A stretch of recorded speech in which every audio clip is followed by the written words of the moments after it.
Parallel plate capacitor का principal क्या होता है, ये हमने पिछली क्लास में स्टडी किया। चार्ज को जब किसी कंडक्टर में डालते हैं तो हमारी लिमिटेशन आ जाती है, बड़ी जल्दी ही कंडक्टर फुल हो जाता है। क्यों? क्योंकि उसका पोटेंशियल इंक्रीज हो जाता है, और जब पोटेंशियल इंक्रीज हो जाएगा, उसके चारों तरफ इलेक्ट्रिक फील्ड इंक्रीज होगा, तो वहाँ से जो मीडियम है, उससे लगा हुआ मीडियम, हम इसको चार्ज देते हैं कंडक्टर को, और कंडक्टर से वो चार्ज मीडियम में चला जाता है, ब्रेक डाउन होता है। वो मीडियम एक इंसुलेटर है, उस इंसुलेटर का ब्रेक डाउन होता है, तो मीडियम के एटम आयोनाइज होने शुरू हो जाते हैं, और हम जो चार्ज कंडक्टर को देते हैं वो चार्ज कंडक्टर से मीडियम में जाना शुरू हो जाता है। इस तरह से एक लिमिट होती है, उससे ज़्यादा हम नहीं दे पाते, उससे ज़्यादा चार्ज नहीं दे सकते हैं। उसके बाद हम लोगों ने एक चीज़ स्टडी की थी कि हर कंडक्टर के पास एक कैरेक्टरिस्टिक है जिससे हम ये स्टडी कर सकते हैं कि उसको कितना चार्ज देने से उसका पोटेंशियल 1 वोल्ट इंक्रीज होता है। उसको क्या बोलते हैं? उसका capacitance. What is capacitance? Capacitance is the charge to be given to a conductor for which its potential will increase by 1 volt. ये उसका कैपेसिटेंस होता है। तो अगर छोटा कंटेनर है तो थोड़े से चार्ज में ही 1 वोल्ट बढ़ जाएगा, और बड़ा है तो ज़्यादा चार्ज देने से 1 वोल्ट बढ़ेगा। यही चीज़ हमको स्टडी करनी है कि छोटा बड़ा किस तरह से बने।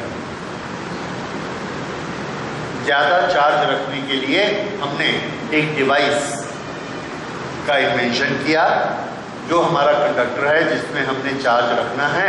हम चाहते हैं कि ये चार्ज तो ले, पर इसका पोटेंशियल कम से कम बढ़े, तो उसके लिए हम क्या करते हैं? उसके पैरेलल में एक अनचार्ज्ड प्लेट को रख देते हैं, जो कि इसके पोटेंशियल को कम करती है। कैसे कम करती है ये हमने देखा। अगर हमको और ज़्यादा कम करना है तो हम इसको अर्थ भी कर देते हैं, तो फिर ये और ज़्यादा कम कर देता है। ये जो सिस्टम बना 2 प्लेट का, इसको हम क्या कहा करेंगे? Parallel plate capacitor. अब ये पैरेलल प्लेट कैपेसिटर का कंसेप्ट हम समझ गए, लेकिन हम इसको क्वांटिफाई करना चाहते हैं कि कितना बड़ा एरिया लेने से उसकी कैपेसिटी कितनी हो जाएगी। कैपेसिटी का यूनिट हम पढ़ चुके हैं। कैपेसिटी का यूनिट क्या होता है? फैरेड। फैरेड क्या होता है?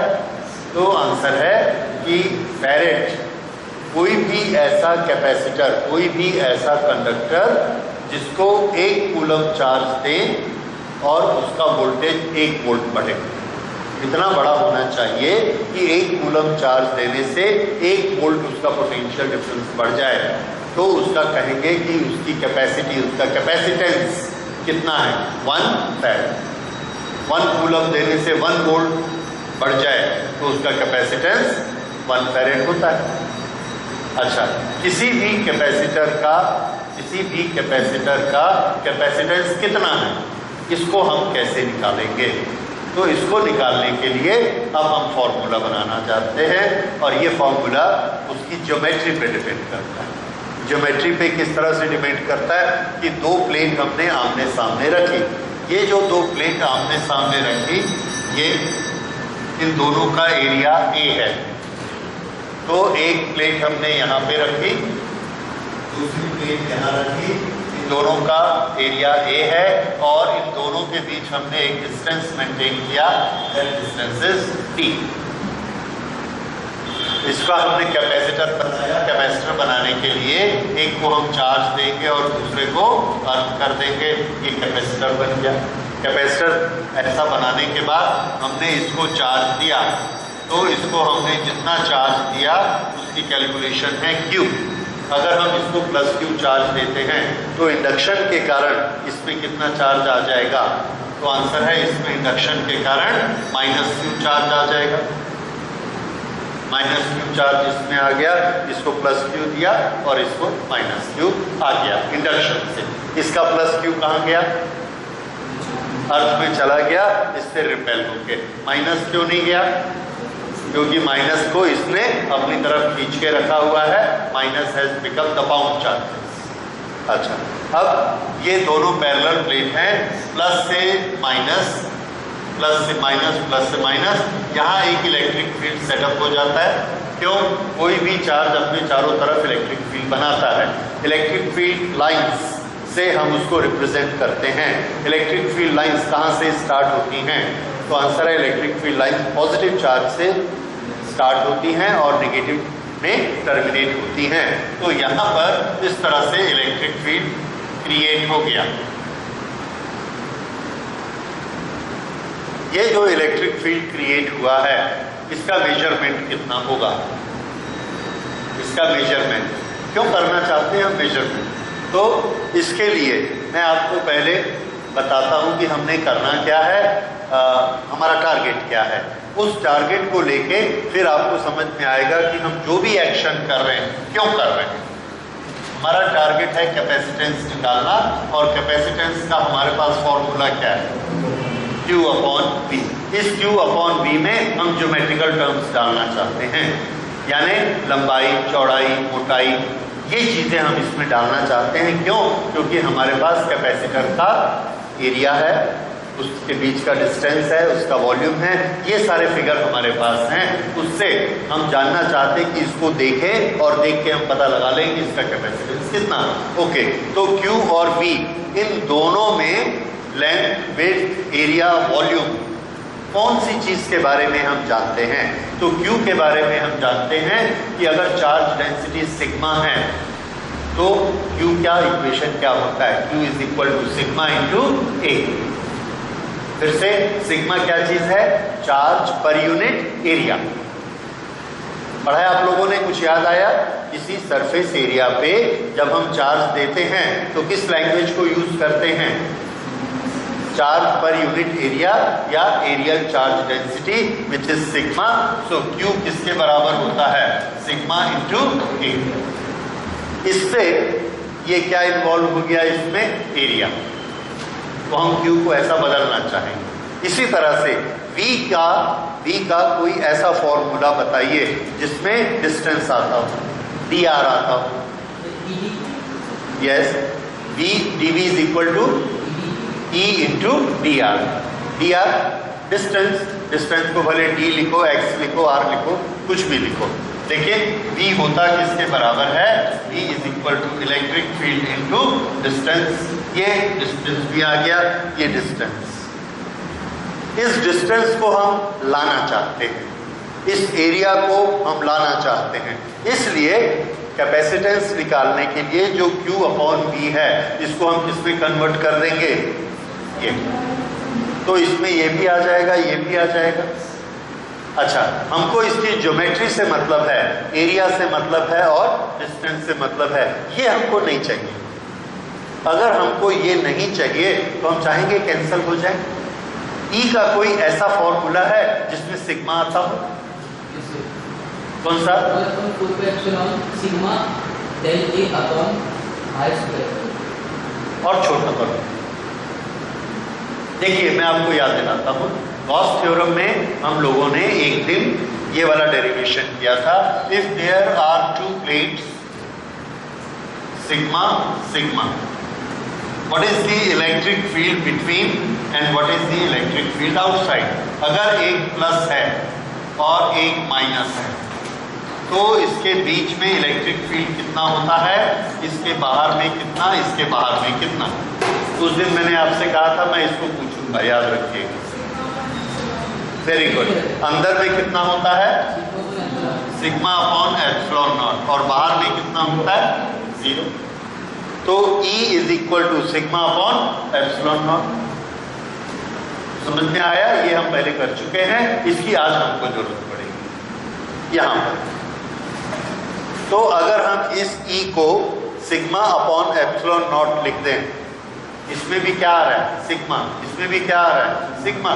कैंसिल हो जाएगा। एप्सिलॉन नॉट कहीं भी आ जाए हमको कोई फर्क नहीं पड़ता, क्योंकि हम उसकी वैल्यू जानते हैं। अब क्या क्या बचेगा? A और D हो गया सॉल्यूशन, ज्योमेट्री आ गई। तो हमने Q charge V potential difference, इन दोनों को गायब करके हम सिर्फ क्या ले आए हैं, ज्योमेट्री, लंबाई, चौड़ाई, मोटाई, एरिया, वॉल्यूम, ये सब। ठीक है, तो ये चीज सोचकर हम यहाँ के स्टेप सीधे लिखते हैं, वो हम उल्टा चला कर लाए हैं। अब यहाँ सीधे स्टेप्स देखिए। Capacitance, capacitance C is equal to Q upon V। Q को हम लिखेंगे सिग्मा इंटू एरिया और V को हम लिखेंगे E into distance. This is equal to sigma into area multiplied by E। E को हम क्या लिख सकते हैं, sigma upon epsilon naught A into ये वाला D। This is equal to sigma sigma cancel, ये ऊपर चला गया, epsilon naught A upon D। ये आ गया कैपेसिटेंस। बस ये दो स्टेप का इसका डेरिवेशन।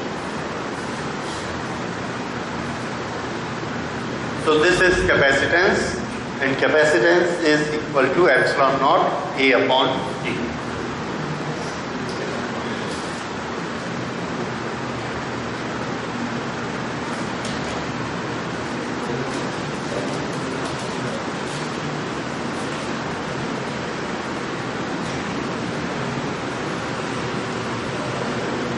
Okay, अब capacitance of A parallel plate, capacitor किस किस पर डिपेंड करता है? तो आंसर है ये तो मीडियम का कांस्टेंट है, तो ये सिर्फ किस पे डिपेंड करता है, एरिया, और किस पे डिपेंड करता है, distance between the two plates. तो distance between the two plates and area सिर्फ इन दोनों पर डिपेंड करता है और किसी चीज पर नहीं। अच्छा, अब एक और एक्सपेरिमेंट हम करके देखेंगे, इसके बाद कभी उस चैप्टर को पहले पढ़ते हैं, कभी बाद में पढ़ते हैं, कि इन दोनों के बीच में यहाँ पर हम एक इंसुलेटर भर सकते हैं जिसको हम कहेंगे डाइलेक्ट्रिक।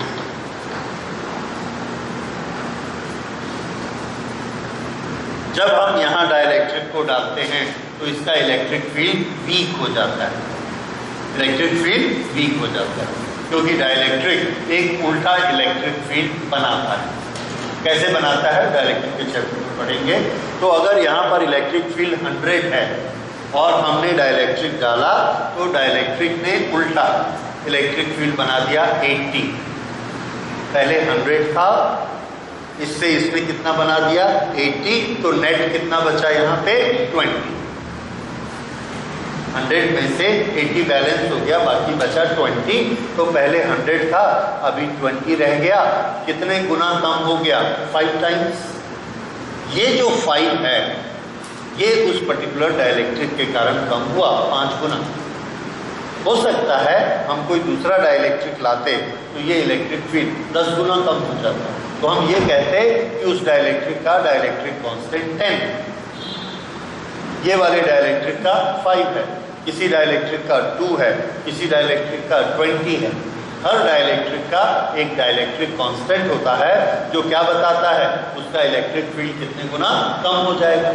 अगर इलेक्ट्रिक फील्ड k टाइम्स कम हो जाता है तो नया इलेक्ट्रिक फील्ड कितना होता है, तो आंसर है नया electric field E upon k हो जाता है। E अपॉन k कितने गुना कम हो गया। तो यहाँ पर अगर हम E अपॉन k रख देंगे तो देखिए C किसके बराबर हो जाएगा, विद डाइलेक्ट्रिक। डाइलेक्ट्रिक E को कम कर देता है, तो ये है C is equal to sigma A upon E upon A multiplied by D। तो ये ऊपर चला जाएगा, यहाँ K आ जाएगा, A sigma A upon D, और ये है E को हम क्या लिख सकते हैं, सिग्मा अपॉन एप्सिलॉन। अब sigma sigma cancel and what we get is K A upon epsilon naught D। ये किसके कारण है, विद डाइलेक्ट्रिक। ये विद डाइलेक्ट्रिक लिख लीजिए। विद डाइलेक्ट्रिक C कितना हो जाएगा, K A epsilon naught D, और इसके साथ क्या है, ओह सॉरी छोटी सी मिस्टेक, ये एप्सिलॉन नॉट ऊपर चला जाएगा, so this will be K epsilon naught A upon D। तो ये है epsilon naught A upon D, ये भी epsilon naught A upon D। K इसमें और लग गया, तो K अगर न्यूमरेटर में लगा है तो ये कैपेसिटेंस बढ़ेगा कि कम होगा? बढ़ेगा। इसका ये मतलब है डाइलेक्ट्रिक डालने से कैपेसिटेंस इंक्रीज हो जाता है। फिर से डाइलेक्ट्रिक डालने से कैपेसिटेंस, बिल्कुल रट लीजिए थंब रूल, डाइलेक्ट्रिक डालने से हमेशा कैपेसिटेंस इंक्रीज होगा। मान लीजिए नया कैपेसिटेंस विद डाइलेक्ट्रिक है C डैश, पुराना कैपेसिटेंस विदाउट डाइलेक्ट्रिक है C, तो C डैश अपॉन C कितना हुआ? C डैश अपॉन C, दोनों को देखिए सब कैंसल, सिर्फ क्या बचेगा? A। नया कैपेसिटेंस पुराना कैपेसिटेंस, दोनों का रेशियो किसके बराबर आएगा? A के बराबर आएगा। इसको अगर हम इधर मल्टीप्लाई करें तो नया capacitance is equal to K times पुराना capacitance. This is the old value, this is the new value. So new capacitance is equal to K times the original capacitance. तो ये K। अब अगर हमसे पूछा जाए what is dielectric constant of a dielectric of an insulator, so our answer will be it is the ratio of capacitor with dielectric and capacitance without dielectric। दोनों के capacitance का जो रेशियो होगा वो क्या है? K की वैल्यू है। ठीक है, ओके। अब ये जो इतनी सारी चीजें बन गई हैं, इसके बेसिस पर बहुत न्यूमेरिकल आते हैं। हाँ, डाइलेक्ट्रिक इंसुलेटर। ठीक है, डाई मतलब नहीं अलाउ करना, इलेक्ट्रिक इलेक्ट्रिसिटी। ठीक, डाई मैग्नेटिक जो मैग्नेटिज्म को अलाउ ना करे, डाईमैग्नेटिक जो मैग्नेटिज्म को अलाउ करे, पैरामैग्नेटिक। इसी तरह से डाई इलेक्ट्रिक जो इलेक्ट्रिक को अलाउ नहीं करता, तो दैट इज इंसुलेटर। ओके, फिर देखिए, हाँ मैं ये आपको बता रहा था, अभी तक जो हमने फॉर्मूलाज यहाँ पर देखे,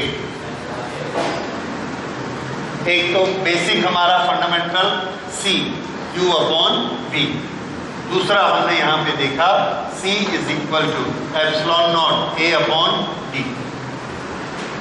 अच्छा, डाइलेक्ट्रिक के साथ C कितना हो गया? C is equal to K epsilon naught A upon D। अगर हमारी प्लेट सर्कुलर प्लेट है और उसका रेडियस R है तो एरिया कितना होगा? पाई R स्क्वायर। तो इसी C को हम क्या लिख सकते हैं? Epsilon not pi R square upon D। ठीक, अब ये फॉर्मूला अभी तक जो हमने पढ़े, अब इसका इफेक्ट देखिए। और इफेक्ट ही एक ऐसी चीज है जिसके बेसिस पर हमसे क्वेश्चन पूछे जाते हैं कि हम उसको ठीक से समझे हैं कि नहीं। कैपेसिटर की दोनों प्लेट के बीच का डिस्टेंस हमने आधा कर दिया, half. What is the change in capacitance? Increase. How many times? 4 times। No, D को आधा किया है, D की पावर 1 है, तो अगर हमने इसको हाफ किया तो ये डबल हो जाएगा। ठीक है, D की जगह हाफ रखिए, 2 ऊपर चला जाएगा, तो कैपेसिटेंस कैसा हो जाएगा? डबल। ये बात समझ में आई? नोट करिए, if D is reduced C will increase. If D is reduced C will increase। D is half, C is double। D is half, C is double। अच्छा, अब अगर D को ज्यादा करेंगे तो कैपेसिटेंस कम होता चला जाएगा। ठीक, अच्छा, उसके बाद एक चीज आप सोच सकते हैं, अगर हम D को कम करते जा रहे हैं, करते करते हमने मिला ही दिया, दोनों प्लेट को, तो डी क्या हो गया 0, तो सी क्या हो जाएगा, C will be infinity. Theoretical it will be infinity. That means capacitance will be very large. Okay? Capacitance will be very large. ये कैसे हो जाएगा infinity? तो ध्यान रखिए, दूसरी प्लेट को हमने किसके साथ कनेक्ट किया हुआ है? Yes. वो जो धरती माता है यहाँ काम आती है। अगर आपने दोनों प्लेट को जोड़ दिया तो हमारी पहली प्लेट किससे जुड़ गई? अर्थ से जुड़ गई। अब आप पहली प्लेट को चार्ज देते रहो, जितना चार्ज दोगे सब कहाँ चला जाएगा? अर्थ में चला जाएगा। तो हमारी प्लेट की कैपेसिटी कितनी हो गई? इनफाइनाइट। आप चार्ज देते जाइए देते जाइए देते जाइए, वो लेते जाइए। क्यों? क्योंकि अर्थ से जुड़ गई। ये होता है D = 0। समझ में आया? अच्छा, D = इंफिनिटी कर दें तो D = इंफिनिट। यस। अच्छा, फिजिकली उसका क्या मतलब है? D = इंफिनिटी, यानी हमने उस प्लेट को हटा दिया। अगर हम उस प्लेट को हटा देते हैं तो एक सिंगल प्लेट का कैपेसिटेंस ऑलमोस्ट कितना हो जाता है? हाँ, नहीं के बराबर। तो अगर हम एक ऐसे सिंगल प्लेट लेंगे तो इसका कैपेसिटेंस नहीं के बराबर है। जैसे ही आप चार्ज देना शुरू करेंगे इसका वोल्टेज झट से बढ़ जाएगा, कोई खास चार्ज ये नहीं रखती। तो ये D का सिग्निफिकेंस समझ में आ रहा है? तो D का सिग्निफिकेंस इसलिए है क्योंकि दूसरी प्लेट अर्थ के साथ कनेक्ट है, तो वो अर्थ की ताकत इसकी ताकत है। ठीक, ये हो गया D के बारे में। अब A के बारे में बात करते हैं। एरिया, अगर एरिया छोटा हो जाएगा तो कैपेसिटेंस कम हो जाएगा, एरिया बड़ा हो जाएगा तो बड़ा हो जाएगा। एरिया बड़ा होने के लिए रेडियस बड़ा होना चाहिए। अब मुझे ये बताइए, अगर सर्कुलर प्लेट है और उसका रेडियस हम डबल कर दें, सर्कुलर प्लेट रेडियस डबल, तो yes capacitance will be 4 times. क्यों? यस, आर का स्क्वायर। तो आर अगर 2 टाइम्स करते हैं तो कैपेसिटेंस 4 टाइम्स इंक्रीज। तो ये दोनों के इम्प्लीकेशंस है, डी के और ए के। और के का इम्प्लीकेशन बड़ा सिंपल है। के का इम्प्लीकेशन, के अगर 20 टाइम्स होगा तो कैपेसिटेंस 20 टाइम्स इंक्रीज हो जाएगा, सीधा सीधा रिलेशन। तो ये डी, के और एक छोटी सी चीज, ये एक प्लेट है, इसका एरिया है 100, इसके सामने हमने एक प्लेट रखी और इसका एरिया है 20, इसका एरिया है 100 और ये हमने कैपेसिटर बना दिया, इसको चार्ज दे दिया और हमने बोला कि इसके बीच का कुछ डिस्टेंस है, लेट अस से दिस डिस्टेंस इज 1 मिलीमीटर। अब इसका कैपेसिटेंस कैलकुलेट कर लो। तो कैपेसिटेंस कैलकुलेट करने में हम कहाँ अटकेंगे? एरिया में, कि एरिया 20 लेना है कि एरिया 100 लेना है। तो इसका तरीका याद रखिए, यहाँ पर जो हमने कैलकुलेशन की है, इस पूरे एरिया में क्या है? तो आंसर है इस पूरे एरिया में इलेक्ट्रिक फील्ड है। ठीक है, उस इलेक्ट्रिक फील्ड का पोटेंशियल डिफरेंस बनता है, इस पूरे एरिया का Q बनता है, तो Q/V C की कैलकुलेशन होती है। तो इसके में जो हमने V लिया है वो V किसके कारण बना है? E के कारण। और ये E कितनी जगह पर बना हुआ है? तो आंसर है ये E इस पूरे एरिया में बना है। अब वहां आ जाइए, वहां देखिए E कहाँ है। E का एरिया आप कितना लेंगे? 20 स्क्वायर सेंटीमीटर लेंगे या 100 स्क्वायर सेंटीमीटर लेंगे या बीच की कोई वैल्यू लेंगे?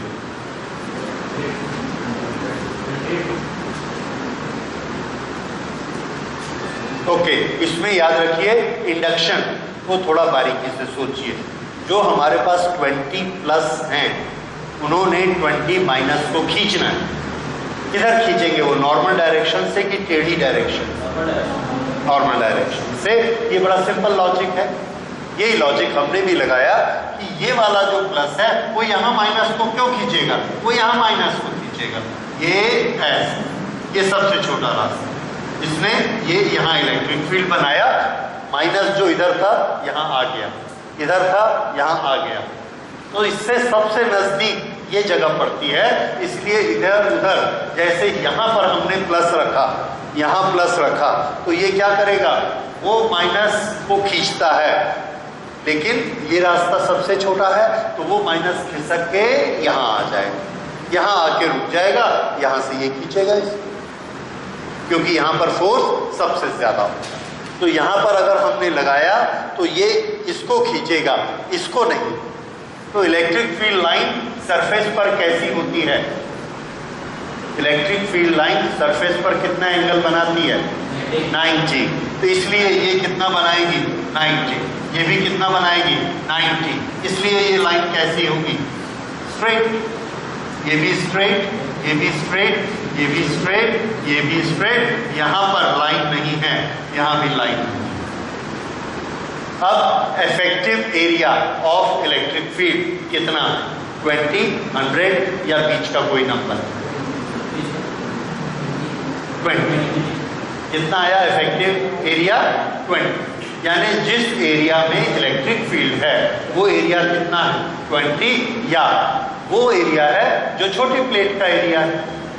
तो जब एक प्लेट बड़ी और एक प्लेट छोटी होती है तो कितना एरिया लिया जाता है, आंसर है छोटी प्लेट का एरिया लेना है। एवरेज करने की कोशिश मत करिए। समझ आया? आपको ज्यादा समझ आ रहा है कि नहीं समझ आ रहा है? ज्यादा। अच्छा, तो ये इसका एरिया ए है, इतना ही एरिया ये सामने। तो ये चीज ना बार बार आपके पास आएगी, कभी इलेक्ट्रिक फील्ड के फॉर्म में, कभी और किसी भी रूप में। तो हमेशा याद रखिए कि हमको बीच का इलेक्ट्रिक फील्ड देखना है और उसका एरिया ए। आगे जाके हम लोग पढ़ेंगे मैग्नेटिक फील्ड के बारे में भी ऐसे आएगा कि एक बहुत लंबा स्प्रिंग है, उसके अंदर हमने एक छोटा स्प्रिंग डाला, तो दोनों स्प्रिंग का आपस में रिएक्शन कितनी लंबाई में होगा, तो आंसर है जितना छोटा है उसी की लंबाई में दोनों का रिएक्शन होगा। बड़ा वाला जितना एक्स्ट्रा बड़ा है उससे हमको कोई मतलब नहीं। वैसे ये है, जितना छोटा का एरिया है वो अपने सामने इलेक्ट्रिक फील्ड बनाता है, बड़ा वाला इतना बड़ा होगा हमको कोई मतलब नहीं। ठीक है, तो ये कैपेसिटेंस का फॉर्मूला हो गया, एरिया और डी इस तरह से इसमें इन्वॉल्व होते हैं।